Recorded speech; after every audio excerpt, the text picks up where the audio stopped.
Hello friends, alcohol, phenol, ether and epoxide. આ ચેપ્ટરમાં first of all we discuss about introduction part, then after alcohol, what is alcohol, alcohol classification, then after synthesis of alcohol and chemical reaction of alcohol. We complete the totally part of alcohol. In today's lecture, we discuss about the phenol. Okay, what is phenol? તો ફિનોલનું જે discussion છે એ આપણે સૌથી પહેલાં જોઈ લીધું હતું, બરાબર, કે ફિનોલ એટલે શું. તો આજે આપણે જે છે એ એસિડિટી ઓફ ફિનોલ જોવાની છે અને એના ફેક્ટર અફેક્ટેડ જે છે ફિનોલની એસિડિટીને એ આપણે ડિસ્કસ કરવાનું છે. તો phenol react with strong base like NaOH to form sodium phenoxide, કે ફિનોલ જે છે એ સ્ટ્રોંગ બેઝ સાથે રિએક્શન આપે છે અને સોડિયમ ફિનોક્સાઇડ બનાવે છે. તો આપણે રિએક્શન જોઈએ. સૌથી પહેલું ફિનોલ, બરાબર, NaOH સાથે રિએક્શન આપે સોડિયમ હાઇડ્રોક્સાઇડ સાથે અને સોડિયમનો ફિનોક્સાઇડ બનાવશે.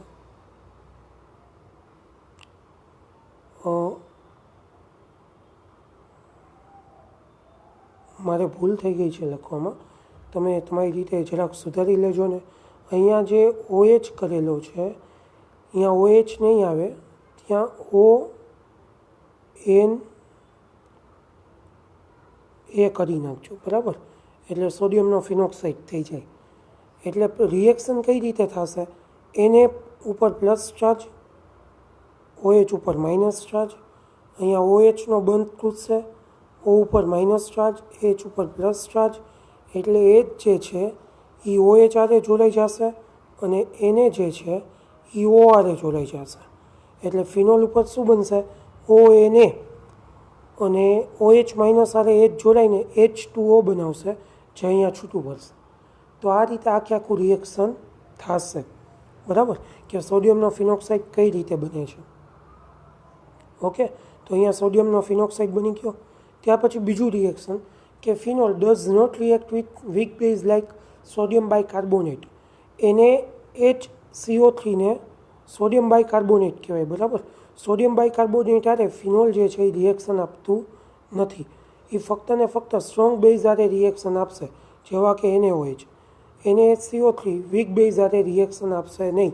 તો એ તમારે યાદ રાખવાનું છે. ઓકે, ધેન આફ્ટર તો અહીંયા શું થઈ ગયું?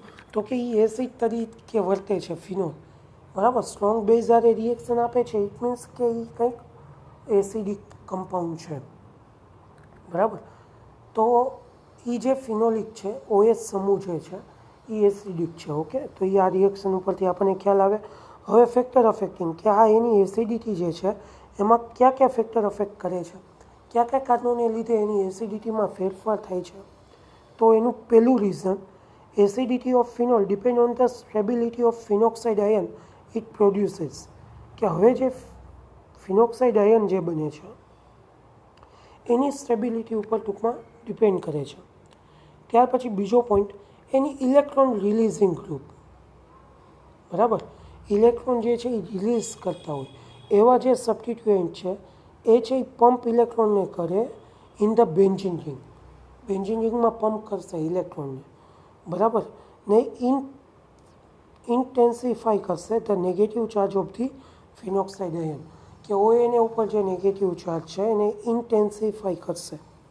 ઓકે, ઇન્ટેન્સિફાઈ કરવું મતલબ કે ઇલેક્ટ્રોન જે છે એ બેન્ઝીન રિંગ બાજુ જાય એટલે બેન્ઝીન રિંગ ઉપર નેગેટિવ ચાર્જ આવશે અને ONA જે છે એના ઉપર પ્લસ ચાર્જ આવશે, બરાબર.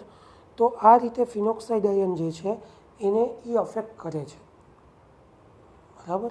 તો આ રીતે જે છે એ આપણે સંસ્પંદન લખતા, તમને યાદ હોય તો રેઝોનન્સ સ્ટ્રક્ચર. તો એ રેઝોનન્સ સ્ટ્રક્ચરમાં જે વસ્તુ બનતી હતી કે બેન્ઝીન રિંગ તરફ ઇલેક્ટ્રોનને ધકેલતા હતા એવી જ વસ્તુ અહીંયા બનશે, બરાબર. This makes the phenoxide anion less stable, કે આ જે એનાયન છે ફિનોક્સાઇડ આયન ઉપર નેગેટિવ ચાર્જ જે છે, બરાબર, એ લેસ સ્ટેબલ થશે અને એના લીધે ફિનોલની જે એસિડિટી છે એ કેવી થશે? ડિક્રીઝ થશે, બરાબર. તો આ રીતે ફિનોલ આયનની જે એસિડિટી છે એ ડિક્રીઝ થાય. તો આ પોઈન્ટ ઉપરથી તમે બતાવી શકો છો કે એક માર્કમાં તમને રીઝન પૂછે કે ભાઈ એસિડિટી ઓફ ફિનોલ ડિક્રીઝ ક્યારે થાય, તો એમાં તમારે આ રીઝન લખવાનું થાય. તો આ રીતે આ એમપી છે. એનાથી આગળ જોઈએ, એક્ઝામ્પલ આપણને આપેલો છે ઓર્થોક્લેસોલ, બરાબર. ઓર્થોક્લેસોલની વાત કરીએ તો is less acidic than phenol. આ મોસ્ટ આઈએમપી ક્વેશ્ચન છે, બરાબર. આ ક્વેશ્ચન 2 માર્કમાં કે 3 માર્કમાં પૂછાશે જ, કરી જ નાખજો, બરાબર. આપણને રીઝન પૂછેલું છે કે ઓર્થોક્લેસોલ જે છે એ લેસ એસિડિક છે ફિનોલ કરતાં. એવું કેમ છે?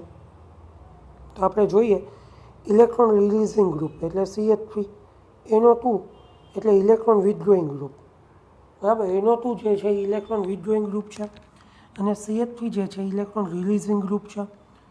તો એના ઉપરથી તમે કહી શકો કે an electron withdrawing substitution withdraw electron from the ring, કે NO2 જે છે એ રિંગમાંથી ઇલેક્ટ્રોનને પોતાની બાજુ ખેંચી લેશે, બરાબર. ઇલેક્ટ્રોનને વિથડ્રો કરશે and result in dispersal of the negative charge, બરાબર. ને એના લીધે ફિનોક્સાઇડ એનાયન જે છે, બરાબર. તો ફિનોક્સાઇડ એનાયન જે છે એ ટૂંકમાં એસિડિટી ઓફ ફિનોલ જે છે ઇન્ક્રીઝ કરશે ઇલેક્ટ્રોન વિથડ્રોઈંગ ગ્રુપ. ઇલેક્ટ્રોન રિલીઝિંગ ગ્રુપના લીધે એસિડિટી જે છે એ ઘટતી હતી, આપણે ઉપરના રીઝનમાં જોયું. આમાં કેવી થાય છે? વધે છે. તો એ ઓર્થોક્લેસોલના ઉદાહરણ દ્વારા અને ટૂંકમાં ફિનોલ જે છે અને નાઇટ્રો જે ગ્રુપ છે એના દ્વારા તમે સમજાવી શકો છો. તો આજના લેક્ચરમાં આટલું રાખીએ, બરાબર. જો ક્વેશ્ચન આ રીતે પૂછાય તો ઠીક છે, નહીં તો આ જે ઇઝી કરીને ક્વેશ્ચન આપેલો છે એ રીતે પણ પૂછાઈ શકે છે. તો તમને બંને રીતે એના જવાબ દેતા આવડવા જોઈએ. તો આજના લેક્ચરમાં આપણે આટલું રાખીએ. નેક્સ્ટ લેક્ચરથી આપણે વધારે ડિટેલથી જોઈશું. ઓકે, આભાર.